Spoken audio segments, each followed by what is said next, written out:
Good Thursday evening, everybody. Welcome back to Woodbine Mohawk Park, Thursday edition of Woodbine Racing Live, hosted by yours truly, Chad Rosema. Glad to be back as we kick off another three-day stretch of action that's just going to get better by the day as we wind down on this month of May. And it's been a month of May as I bring you in Randy Waples that, for the most part, kind of stunk weather-wise. I mean, it's been much cooler, temperatures that are more in line with stuff we haven't seen since the 60s, I understand. Some of those days were as cold as we had in December, or as warm as it was in December, whichever way you want to put it. But June's looking good. Next week, when we start to get into things, we're just over 2 weeks away from the NA Cup. Weather's looking pretty darn good. Yeah, it is. Getting there. It's got that days just keeps coming around the corner. But yeah, I wish the weather would kind of warm up or decide what it wants to do. Does it want to be spring or does it want to be summer? I've had enough of spring. I've had enough of winter. Let's have some summer. And do you not think that the horses want to probably have something that's consistent? Yeah, I would think so, yeah. I think everybody does. The yeah. people that have to work in it and the whole deal, it just makes your day that much longer when you got to deal with mud and bad temperatures and coldness and dampness and stuff like that. So yeah, goodbye. I would say your feeling, if I could, I'll just ask you, but I got a feeling that you were as pumped up at this time of year as you were as a driver as you are as a host right now and an analyst, because it's just the better racing. It's the 2-year-olds coming out. It's just an exciting time of year. Especially the 2-year-olds. Yeah. I mean, this is a great time. Stake racing is always a great time, to be involved in and getting to watch them, getting to drive them and that. But the 2-year-olds, they were like the icing on the cake, That was the absolute best. Sitting behind horses that had never been behind the gate before. And some of them took right to it. Yeah. Others, you knew you were going to have to work with them, for a bit. But either way, it certainly was rewarding. Yeah, you might have seen this out in the program, maybe on our social media channels, but when the NA Cup does get here in just over 2 weeks' time, it's always a great night to come out. Father's Day weekend, it's our signature event, but free hat giveaway as well. Good-looking Pepsi North America Cup hat, so you're going to want to make sure you're here good and early, as there'll be obviously limited quantities of those. So we'll have more details on that and all the happenings taking place on that big weekend in just over 2 weeks' time. As we sort of work backwards, we do want to kind of tie things up on Monday. Talking again, Tyler Borth, big win for him, and the gold, of course, is Sprite Sealster. But we wanted to look at how things are playing. Producer Luke has put together, some stalkers, some closers, and some pace setters. So basically, we broke it down to where the eventual winners of their races were situated at 3/4. And just trying to think, what was the wind? Because that's probably something else we could add to this graphic too. Is where was the wind on Monday? I can't remember. It was coming from the west. Like in their face. I think it was the southwest. The southwest. So a bit of a crosswind, but if anything, in your face turning. But it wasn't much wind though. Remember, no, it was 6 miles per hour, That's 10 true. clicks. Yeah. So even though this graphic might suggest that, and we could probably even go a bit deeper, in the future, maybe even look at sort of where they were at the half. But basically, nobody was further than sitting third. And winning, right? But this is just a track. These horses are so athletic now, and they're so fast. They can go a long way on the front end. Where I think you just want to still make sure you're close here. We don't see a ton of closers from way back. Yeah, I read an interview last year or the year before with Ray Remen. Yeah. And they'd asked him about how the business had changed, and he said the biggest thing that he noticed is the fact that when the Meadowlands first opened, you couldn't win a race on the front end of the Meadowlands. You went to the front, you were getting beat. Yeah. You had to race them from off, but now that has changed too. It's just the way that the breed's gone, the catch drivers. Yep. You know what I mean? Everything's kind of gotten more that way. I think owners the race on a 7/8. Yeah, and I think owners kind of get involved too. Make sure you get my horse out of there or whatever. You know what I mean? And it's just the way that the racing style seems like it fits right now. I mean, it before, if they went to 3/4 in 1:22, then they're maybe coming home in 29 seconds. So if you had a horse that was 5 or 6 lengths out of it and could capable of pacing 28 seconds on the end of it, you could still get there. Yeah. But that's not the way it is anymore. They're at 3/4 in 1:22. They're coming 28 seconds, so you got to come 26 and 4. All right, on to track and weather here on this Thursday night. And on my drive in, I mean, I live about 45 minutes away from here, but I had a little of everything. There was a bit of sun, then some cloud. Then all of a sudden I got poured on, more Rockwood area. Mm-hmm. And then coming up here wasn't too bad. But then you and I, not too long ago, we could hear it pelting off the roof here of our studio, raining pretty good. But right now it's dry. Yep. Doesn't look like we're going to be in for anything as far as the precipitation tonight. How's the track look? I know you're out on it. I mean, it seems okay. It's hard to tell, when they've had the rain that they've had in the last, and just today alone or whatever, no sun. Yeah. Really, it's kind of been overcast all day, and that's what's hard to get a real judgment on. It's not muddy or anything like been that. A wet week.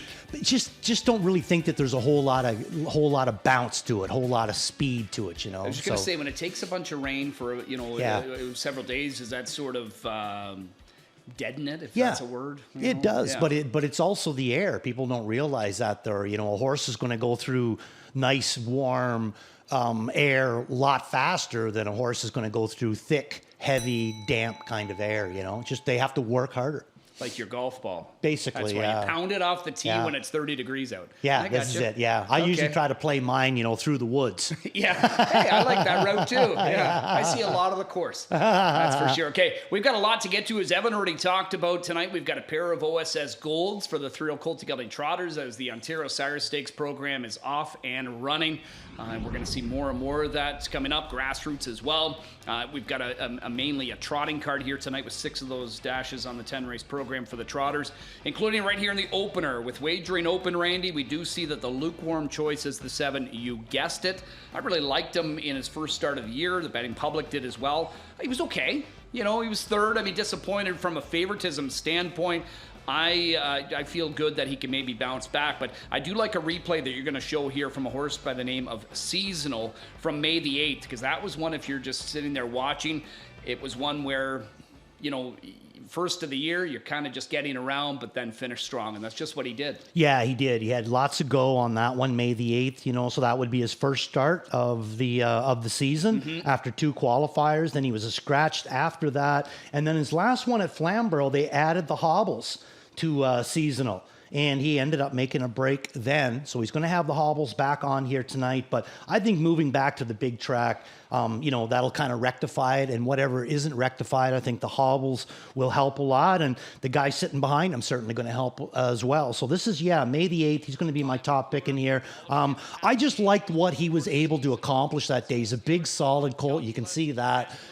Big girth to him there, a lot of power, I would guess. Look at the size of him too, how much, his head's a little bit taller than some of the rest of them in there. And, Chris is drafting right here. You'll see when he does decide to, actually make him trot on a little bit, he still has a little bit left in reserve right now. That's the Barracuda up on top. But look at him now as Chris starts to ask him to go a little bit, and he's got some, like I said, a little bit of trot in reserve there. Hasn't done much since then, but I think that, what I would consider to be kind of a spotty kind of a field, and drawing the middle of the gate, the Christoforous in the past. I think at some point, he's going to come up with a big, big effort. So I'm going to take a try with him tonight. If he comes up with another one of those May 8th efforts tonight, but doesn't win, then the next week you'll never get any kind of a price on him. So I'm kind of price shopping a little bit right now. Yeah, I agree with you. I think this can go a variety of different ways, and I know you're going to kind of cover yourself pretty good in your pick 5. We'll talk about that a little bit later on. The 2-horse solo CP probably will get some play on the James McDonald factor, plus that he has shown some ability in what he can do in certain portions of the race. Last year, raced twice. But it was Miscue City for the son of Canero de Solo that Jared Bothwell sends out. But we do have one charted line of them coming back this season. It was May the 24th, so this was this past Saturday as we had moved those qualifiers. So he's coming back, after just a few days of this effort. But it was an effort where I don't think it took a whole lot out of him. James just kind of rode the pylons with him for, the majority of this mile. You will see that in the lane, he allows him to get to the outside. He's not exactly, poetry in motion by any means. means, but I think he trots all right. 28-1 final quarter. I think the one winning it that's chased along Eurobank Hanover, we're going to see him a little bit later. I don't mind how Solo CP's looking, but obviously the key to him is, can he just stay flat? Yeah, I mean, he looks okay right there. You know, the hobbles aren't tight. They're not snapping on him or anything, so it's not like Jared's got a real tight hobble on him. You know, he just looks like a horse that's just kind of learning his game, a very green kind of horse, but he's the benefit of having speed, and that's the big thing. You can't teach a horse. Either they got it or they don't. He looks like he's got it. And I mean, he was just doing that on his own, right? James was just sitting on him.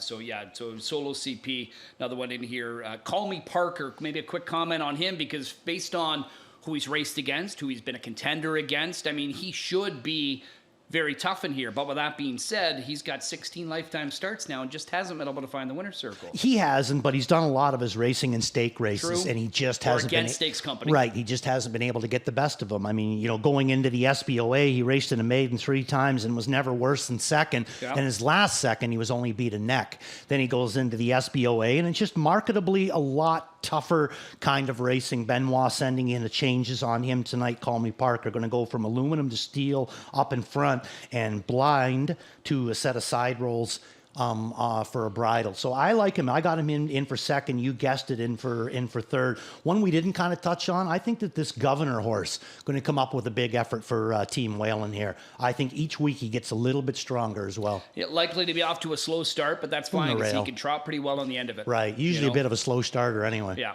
All right, over to race number 2. We stick with the trotters, fillies and mares here again. Nominators of 2 or 30,000 life. Ontario Sire getting a little bit more. Cadiddle last week did get bet, but was able to get up for the win. Zet Athena, just maybe not quite her night. I think she can bounce back in here, but you know, there's others that you obviously have to look at. And Clarissa W, to me, got beat by a real good one last time. Royal Moon, you know, she seems to be coming around, and we're actually going to look back at that most recent over what we'd probably label a soupy night. Yeah, I would definitely say out there last Thursday. Definitely a little bit on the sloopy side. But, you know, good effort all of told, because to get to this point, you know, she had the 7 hole. She made a big move out of there on a bad track.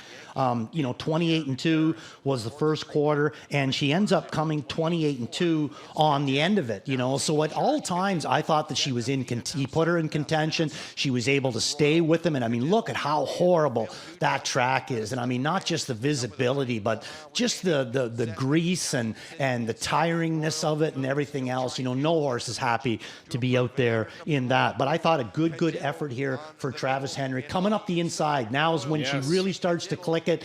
I don't think at any point Phil was worried with Cadiddle. He was just sitting on her. He was just sitting on her. But I thought Royal Moon put up a good one there. And I agree with you. I do believe that Zet Athena, I think we can just toss that last line. I think myself that she's probably going to be the favorite in this race at some point. You know what I mean? At the end of it. I don't see it being Royal Moon. I don't see it being Clarissa W. Maybe Cadiddle, but I really think Zet Athena is going to come back with a really big effort. I'm looking to beat her. Yeah, and it could have been a situation where maybe she just hated the track, and you know, or the time she had off. Yeah, she had quite a bit of time between the 2 starts. Cadiddle rushed a bit too, and you know, now you're kind of asked to start up, you know, and maybe she just didn't want to answer to that. But I think now it's again a little more of a level playing field, given what the track should be here tonight in that instance. French Money Hanover. I know this one just graduated the maiden ranks, but I feel like she's improving. She's got ability. I think there's more in there. How do you think she's going to fit numbers of 2? You know, it's a big step up from maidens to non-winners of 2, but she gets a short field to work with. Obviously, and all fillies again. Right. Obviously, another one that does a little bit of slow starting, you know. But, you know, that probably helped her a lot last week with Louis driving her. I mean, second start Lasix, 8 hole, but he didn't just take her right to the back. He let her float a little bit, kind of get involved, you know, kept her on the rail. Then when she got out, she didn't have nearly as much ground to make up, and she was able to get there. So going to be third start Lasix for French Money Hanover, and she gets Dougie Brown back in the bikes. A lot of things to like about her tonight as well. All right, that's the second race trotter. First look at Pacers comes up in race 3. That's where we kick off tonight's early pick 4. It's a 20,000 claiming event for these fillies and mares who are non-winners of 36,500 lifetime. We do have some that are being reclassified. They're being priced in here, like a Woodmere Delta getting back to work, Louis Charge Century Lunar, and a Winsun Charlotte. So it's interesting. Obviously, they've been tackling what we feel is probably tougher. But it's a matter of, how are they going to stack up in here? And I think for the case of those three, I think they're all going to look just fine. Yeah, I think so. Yeah, I think that they'll be fine in there. I mean, where did you go? I ended up going Louis, Century Lunar. Oh, did you? Yeah. Okay. Well, Yeah. I got this one in for third. Why Yeah. do you like this one? Just to drop down more Yeah, or the less? drop down. I thought she raced pretty well last time against the grassroots types. I look at this bunch as being that kind of 54 type. I think that's going to be right in her wheelhouse here. So I do like Century Lunar, but I don't mind the one that you like. To me, it was just the time away, and so I'm going to watch and evaluate. But that could cost me. Whereas you're willing to take a shot on Woodmere Delta. Only because it's such a short field. Okay. I'm going to take a chance. If it was a 10-horse field and she had the outside, I'd be doing the same as you. Right. But it's a short field, and she's got a good post to deal with. So let's take a look at the one and only qualifier of Woodmere Delta. She did have the rail, got away way at the back, 31-3 that first quarter. Got to see a little bit more out of her there tonight, hopefully. But the last three quarters was killer good. And what I like about her, Chad, is the fact that, back in the fall, November, December, she was racing against much, much tougher horses than what she's going to fit in here or see here tonight. And she actually raced quite well in against them too. Not to the point where, she put any big scares into anybody, but it was a good effort. Here she's coming on the outside with James. What I kind of liked about her too is even though she's not really a part of this, at no point did James really get asking her to do anything. So what she did do, she did it on her own. So I think that even just with that one qualifier, it's going to make her a lot better. That 56 mile, that probably, even, depending on what the track's like tonight. But to me, that brings it right down to at least the 52 and change, 53 area. And if she can go there, I think that puts her right into play, and she picks up James again, so that's not going to hurt her as well. Yeah, the stablemate Pia Rancinia, she's getting back to work too. She was also in that same qualifier, finished just about a half length ahead of her. So that's race number 3 to start the early pick 4. Fourth race, pick 6, gets underway as we return to the trot.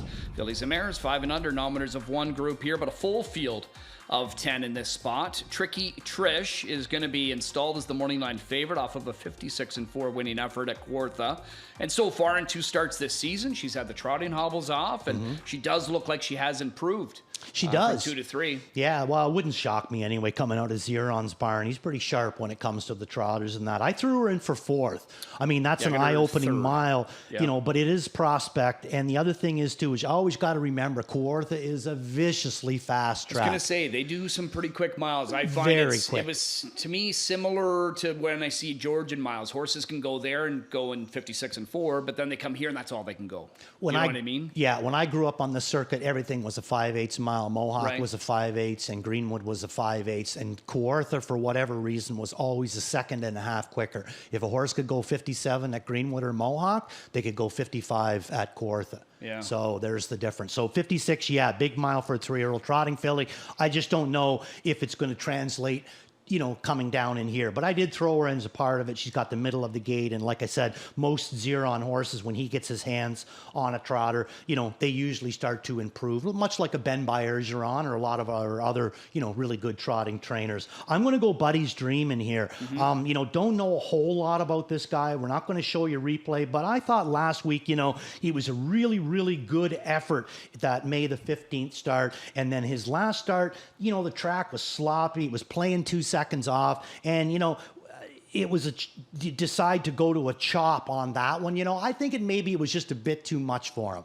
I think the track was a bit tiring for a horse that had just gone to the front for the first time, this season, whatever. Only the 2 starts to back him up. So I think that, with that down the road into him, where he ended up finishing 3rd, trotting a mile 58-4, I think he'd be better if Louis can maybe race him from off the pace this time. So that's the way I'm going to look. Buddy's Dream going to be my top pick. I could see her bouncing back. She loses Youngie, who goes to Edwina for Paul Reed. He gets some opportunities, obviously, for Paul. And I do want to look at this qualifier on May the 24th, because it was a solid one from her. A winning effort where she ranged up, with a 57-1 back half to score in 59-1. But she's risky, right? Because she, unfortunately, struggles sometimes to stay on her gait. But she was good here as far as keeping it together. And you can see was, moving first up from the backfield and continues this move and ends up winning over White Ignite. FPL Sriracha, coming out of this one as well. But, here's Edwina starting to roll, from off. I mean, again, a couple of times there, it looks like Scott's maybe trying to finesse her, to just make sure she keeps trotting. But she likes to reach for racetrack, right? She's got some trot to her. Attitude seems A1. Look at her right here, too. She's really laying it down. Yeah, I like how she just reaches out for it. But there, she finished up well. So if she could duplicate that, she's going to be a factor. Yeah, I agree. You would have to think. But and you're getting some changes on her as well, right? Aluminum to steel in behind. Yep. So, I'm not a lot of people like aluminums in behind on horses, trotters or pacers. Never really was a big guy for the aluminums in behind. I mean, some of them, obviously it does help them. I just was never that big of I never felt it made that big of a difference, Yeah, I went James taking over on Eternal Embrace. Threw her in for third. Watching that race back, although the line doesn't really show you much, I thought as she got closer to the wire, the final 16, she was really trotting. I thought it looked pretty good. I saw Bert Renault earlier tonight, and I asked him about her, and he said, to be honest with you, she didn't impress me much sitting behind her last week. He said, but then I saw the line and I thought, she trotted a back half in 57 and change. She was probably better than I maybe thought she was. They were high on her at 2, but she suffered an injury that forced her to, just kind of put her plans to race on hold. So she's back. Murray Ferguson, who bred her. This is, a Green Manalishi sister to Eternally. That one was decent as well. So we could see improvement. That's what I'm hopeful for here tonight. I don't think it's the toughest bunch. No, I thrown her in for a part of it as well there. All right, race number 5. 2 golds tonight for the 3-0 Colton Gelding Trotters. Leg 1 in the series for these guys. Some that could be using this as a prep for the good times, as we've got the Grand Circuit coming up here just around the corner.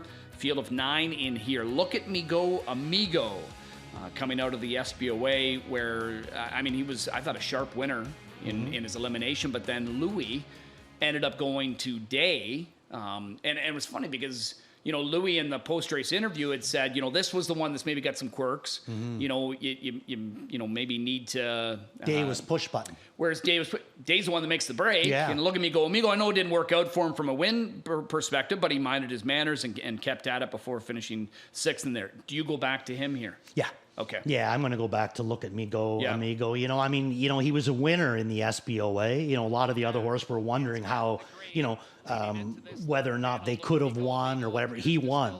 So now I know he didn't win in the final, but, it was a big middle half and 56 and 1, so I thought that maybe he had a little bit of a reason to tire a little bit on the end of it. And let's face it, in the final, that's when all the good ones are in against each other. So, 6 in against all the best ones. I don't think it's a bad effort whatsoever. So, yeah, Look Me Go Amigo. This is the win in his elimination of the SBOA. And he's moving away from James right at that point. Big, good-looking, right, big, good-looking horse, you know what I mean? Comes out of the Luke Blake camp, Determination. So I'm going to take a chance with Look at Me Go Amigo.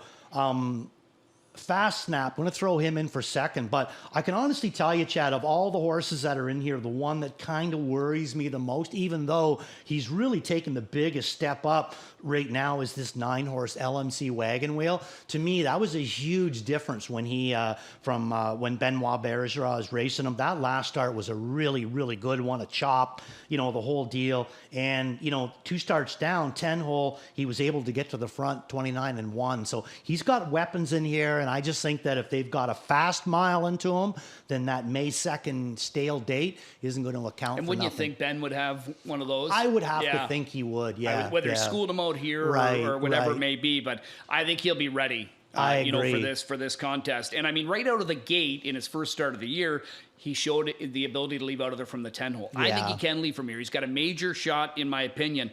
The one next to him in PL Spencer, I do want to look back at his replay from last Thursday, because as you talk about, it was a tricky night. It was a tough visibility night. A lot of water was just kind of sitting on top. But PL Spencer dashed through it just fine.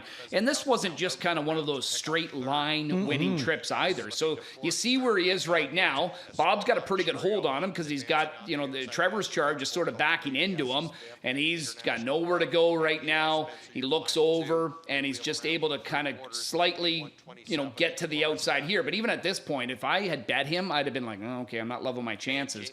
Now he goes from there to ducking back down to the inside, and he ends up closing really well. Very well. And I mean, for PL Spencer, I didn't give him enough of a look last week because he had missed nearly a month. I thought, okay, you know what, if he is gearing up for an OSS event, maybe he's just going to kind of get an easy tour around him to sort of, shed some rust. But this was win-win. I don't think he was used all that hard. He trotted well on the end of it, 27-2. And when you look at the family and you think, PL Rainbow Dash, PL Opportunity, these were trotters from the same family. They excelled on the end of their miles. They love to finish strong. Yeah, no, and obviously he likes to finish strong too. My only caution on the whole situation, and it's a very weak kind of a caution, but that Saturday night, I swear, if it was raining anvils, McClure would have got hit with a $100 bill. He couldn't do anything wrong. Remember that night? I mean, he just could not do anything wrong. No matter where he was, they were racing great for him. That would be my only what did he win last week with that? 3 or 4 that night? Oh, I think he won at least 4 that night. Slam. He just couldn't do anything wrong. No matter what position he was in, at the end of it, he was there. He was the guy with the most mud on him that just kept going back to the winner's circle. Yeah, it's a good division. Looking forward to that $90,000 gold. Okay, so that's race number 5. Let's go to the 7th race is where we head to. Race 6, by the way, starts the late pick 5. Race 7 on the trot for a non-winners of 1, 5 and under. We've got a group of 10 in here. I do think Eurobank Hanover, who we saw winning that latest qualifier, I think if he minds his manners, he's got a big shot. Showed enough talent to me in just a couple of tries last season. I just feel like this is a spot where Luke's just going to have him ripe and ready to go in here with the trotting hobbles back on Kanagami Matt. I mean, he got bet again last week. That start prior where he was second, although he stayed trotting during the mile, it was shortly after the wire he made a break. Then it was, late in the mile he made a break in the stretch last week, but it was a tough track. Where did you go? Well, Kanagami Matt, I'm going to throw him in for second. Okay. I have no issues with the fact that he's second. I got a bit of an issue about whether he wants to win races right now. Gotcha. So second, I have no issue with that. The Time Machine is the way that I'm going to go the 4-horse in here. Yeah, I like this one. I really liked him his last start here. So that's the replay that we're going to show May the 6th or 8th, is that? May 8th. May 8th. Yep. So this is the one that we're going to see. Then he takes off 10 days later to Flamborough. Not a bad effort at Flamborough either. He left, got involved, sat in the 2-hole, but didn't do a whole lot. But I thought that this last one here was a good effort. Picks up McDonald tonight too. So he had the 3-hole, made a move around the last turn for Louis Waugh, and just kept coming forward. Nothing flashy or anything, but stayed with them.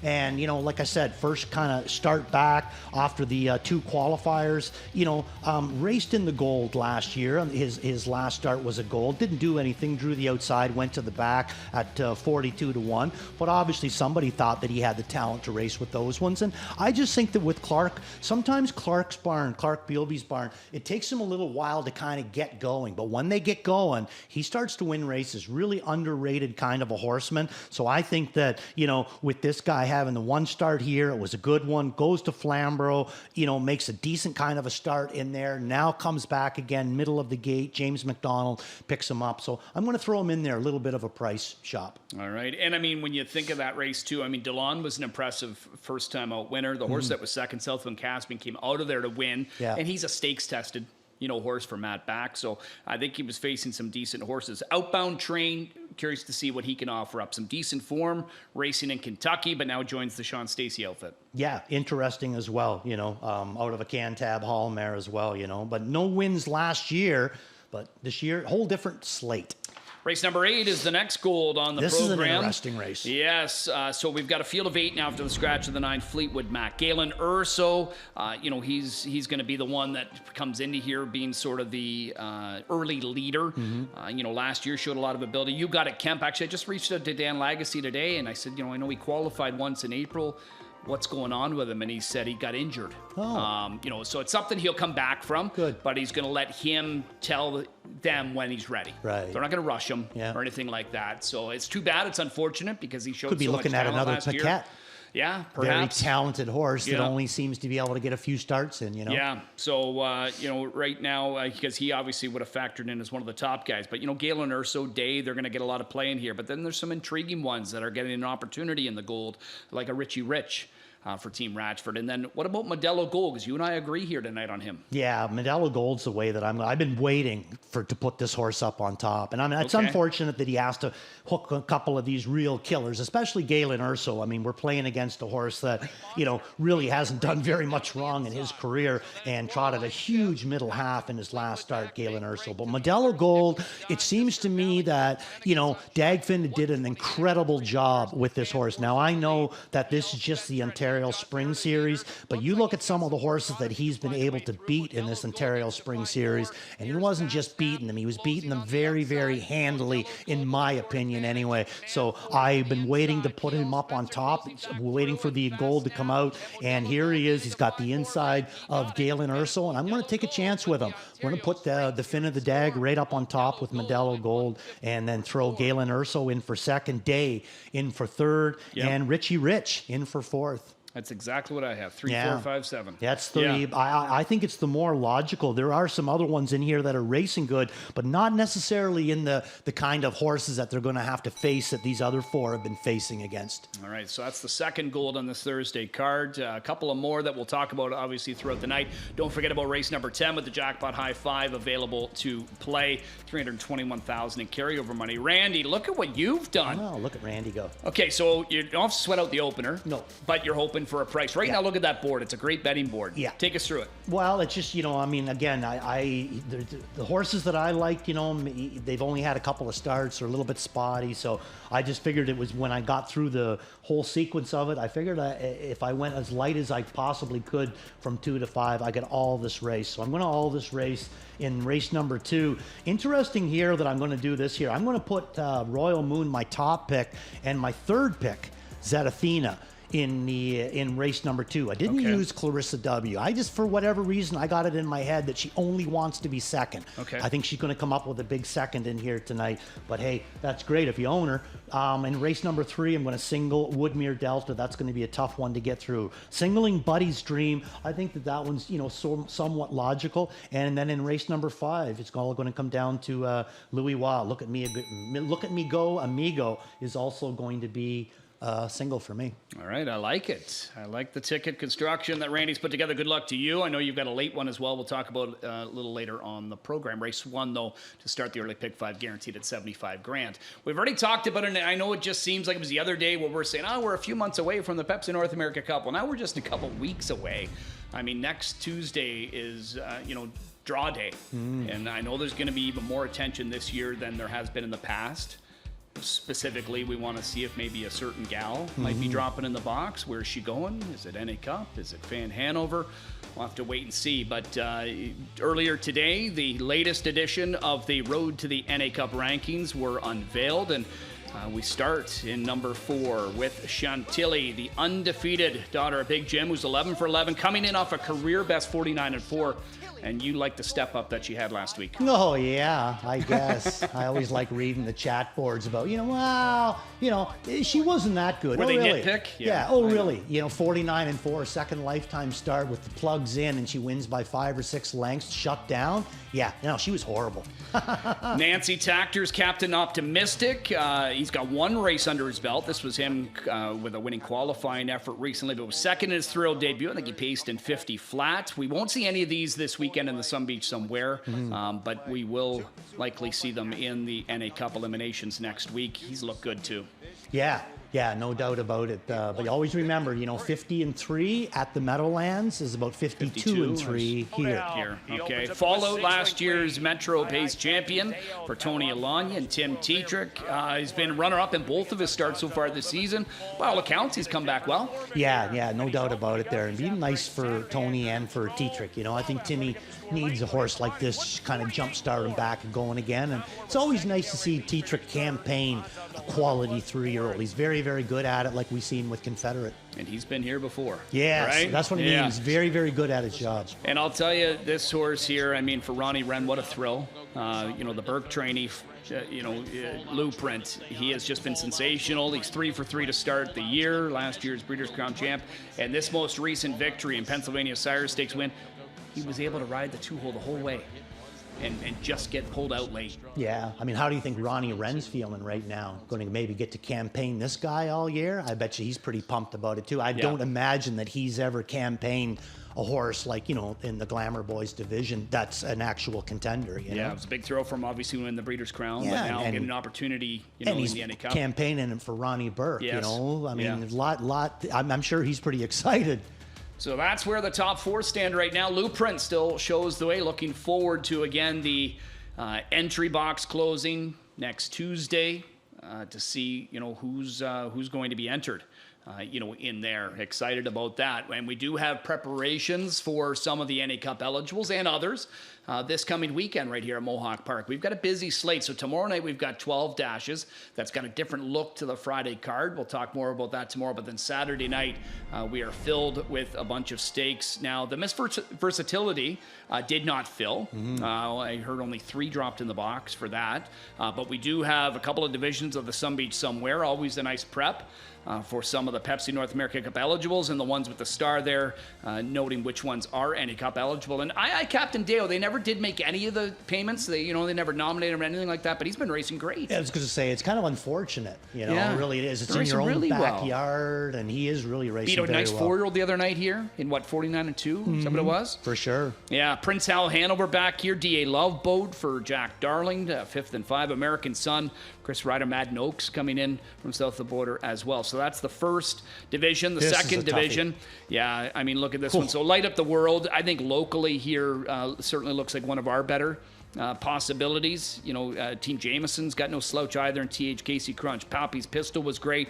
I thought Bourbon County raced great last week, and Aquinas Hanover. He did, but what about the Mile Joel and the Jets went there? McNair. Didn't he have a 10-hole or something? Yeah, but too? he just kept him right down to the inside. He's one of the first times I ever seen anybody drive that horse that way, and so many times I've said that about Dougie. His driving sometimes can be pure genius because he does things that people don't do. And he locked him right in, and when that horse got out, my goodness, was he flying.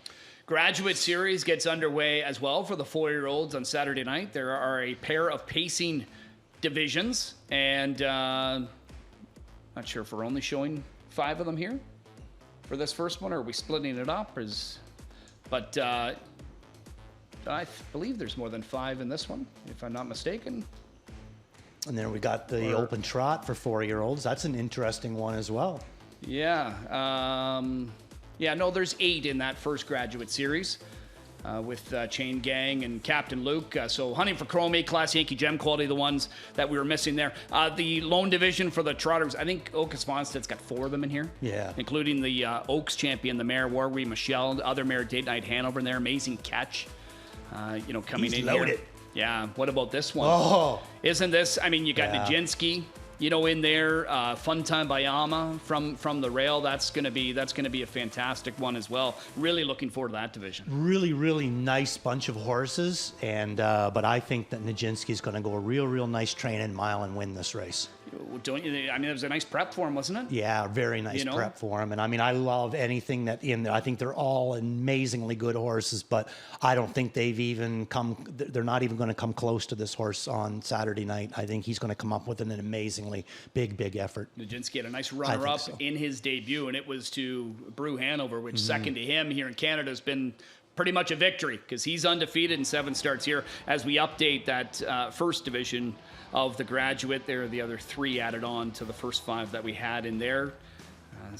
Captain Luke and Chain Gang and really interested to see how the Whalen horse is going to fit in here because I've never seen him really race too much against the very kind of top, you would call them top 4-year-olds. You know what I mean? He beat up on some nice series this spring, Valedictory and those kinds of series, but never really raced, horses like Chain Gang and those kinds. And he's not a horse that's beat up himself. Yeah. Do you know what I mean? Yeah. He hasn't been hard used. No. So very interesting he's got ability. to see what he does. What is he, and always be Mickey? Is that what he is? I think he is. Yeah. I think he is a Mickey, yeah. But they've done such a great job with him, just bringing him along so slow.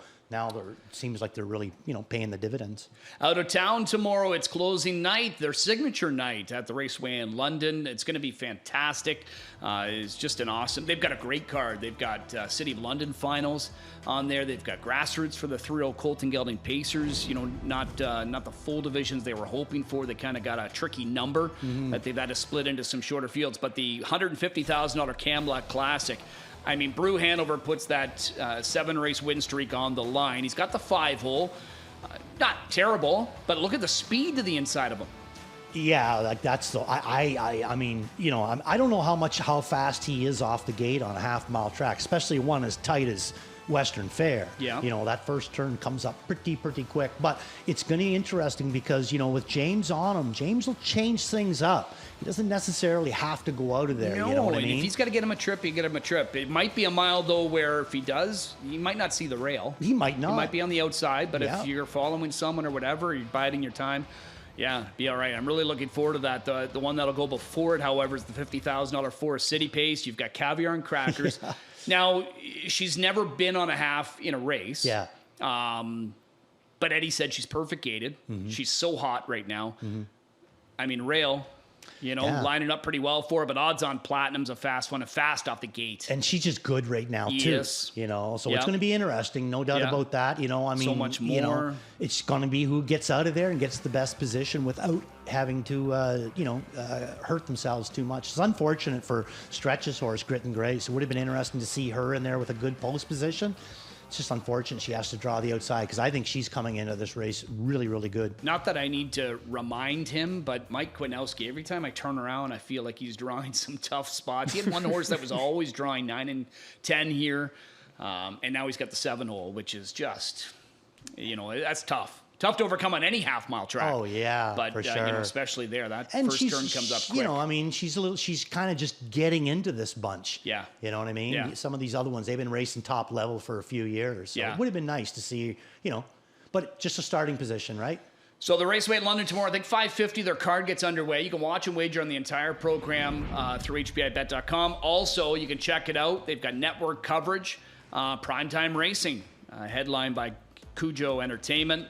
There'll be a great, I understand it's Mark McKelvey and Nat Day. That'll be interesting. Be, handling the hosting duties there. So looking forward to that. I think Jamie McDonald's going to be part of the program as well. It should be great coverage. Looking forward to that. Check it out through your local listings. Plays of the night. What do you got for us, buddy? Well, my all-in's going to be Look at Me Go, Amigo, middle of the gate. Beat the favorite's going to be Modelo Gold. I do not see him going off as the favorite in there, but I really like him in there tonight. Waples Want's going to be Cora. I had her up on top last week. I thought it was a good effort, that she made. She had the 9-hole on a bad track, had to do a lot of racing. She's not a big horse in any way, so I think that she could come back with a better effort tonight. And my worth a look is going to be Kira Sealster, horse that's going to have to stick around for race number 10 for that one, but horse that I was really, kind of pleasantly surprised at the way that one was racing earlier in the spring. What a change of class for her, too. Is it ever? Right? Yeah. Huge. If she's ready to go off the bench. I'm going to say Zetathena rebounds in race 2. I'm expecting better from Eternal Embrace as James takes over. PL Spencer's my beat the fave in the 5th race Gold, and then I'm all in on the Luke Blade trainee Eurobank Hanover in race number 7. Plays from the other lineup of handicappers, Gislan, John, and Garnet, going with Richie Rich. Stay pumped. And Cora, good luck to them. And more importantly, good luck to all of you playing along in this Thursday 10-pack that gets underway here very shortly. We'll take a timeout and come back and set up the early pick 5 guaranteed at $75,000.